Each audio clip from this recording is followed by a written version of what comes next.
Today, we're diving into something that sounds, well, completely backward. It's a powerful paradox from a stroke survivor's journey. What if the thing you want most, getting back to normal, is the very thing holding your recovery back? Let's get into it. It all kicks off with a goal that makes perfect sense. After stroke, what's the one thing everyone is aiming for? It's simple, right? It's what this survivor said: I wanted to move normally again. I mean, that's it. That's the whole ball game.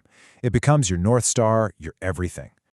And just like that, the mission is set. It's all about getting back to normal. For so many, it feels like there's no other option, no other way to even think about it. So what does normal even mean when you get down to it? Well, for the person who shared this story, it wasn't some vague idea. No, it was super concrete. It was about things like, I want to walk normally. I want to stand normally. I just want to use my body the way I remember using it. See, it's all about trying to match this perfect picture you have in your head of your old self. And this goal, it ends up dictating everything. Every single movement, every bit of practice becomes this massive effort to just look normal. You're not just moving anymore. You're constantly trying to force your body into a mold, an old blueprint of how it's supposed to be. But here's the twist. This is where things start to go sideways. You'd think all this focused effort would pay off, right? But it didn't. This is where that paradox really kicks in. Instead of progress, there was just frustration. Something felt really wrong. For one, the body just wasn't having it. The harder they tried to force that normal movement, the stiffer everything felt. And ironically, trying so incredibly hard to be normal made every movement feel completely unnatural. And get this, the effort to be more stable sometimes made things feel even less stable. The whole strategy was just completely backfiring. And this leads to that maddening question that so many people face. It's that voice in your head saying, I'm doing everything I'm supposed to do. I'm trying so hard. So why isn't this working? Why am I stuck? It's enough to make you want to scream. So the breakthrough moment here wasn't about pushing even harder. Nope, it was about a total shift in thinking. The author figured out that the real problem was something they called the realization gap. Okay, so what is this gap? It's pretty simple when you see it laid out. You've got your goal over here. That's the normal movement you're picturing in your head.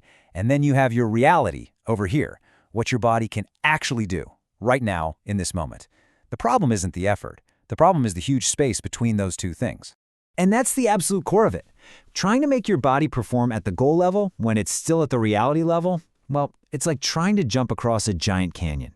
You're not building a bridge, you're just trying to leap. And all that does is create this incredible tension that honestly just wears you out and gets you nowhere. This whole jumping the gap approach, it created two big problems that were actively slowing things down. First off, there was just this constant pressure. Imagine every single movement feeling like a test that you could pass or fail.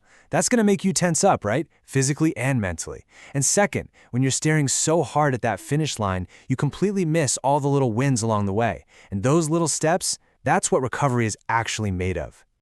So once this realization hit, everything changed. It was a total reset. The goal wasn't get back to normal anymore. It became something way more powerful. Just build from now. And you can see the shift right here. The old way, trying to leapfrog ahead to that normal pattern your brain remembers. The new way, totally different. You start with what you've got. You build from small, controlled steps. And yeah, they're going to be imperfect, and that's okay. It's like building a house. You have to pour the foundation first. You can't just start with the roof. And this quote just says it all, doesn't it? Recovery doesn't begin with perfect movement. It begins with what is possible now. Wow, that just reframes the entire process. It's not about being perfect. It's about being possible, starting right where you are with what you have today. And hey, if any of this is ringing a bell for you, if it feels familiar at all, you are definitely not alone. The person who shared this story made it really clear that this feeling, this frustration of getting stuck while chasing normal, is super common. And just knowing that can be a huge relief. So here's the thought I want to leave you with.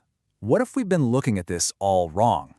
What if recovery isn't this frantic race to get back to who you were? What if instead it's a completely new journey? A journey that doesn't start in the past, but starts right here, right now, and where every single tiny step forward is its own victory.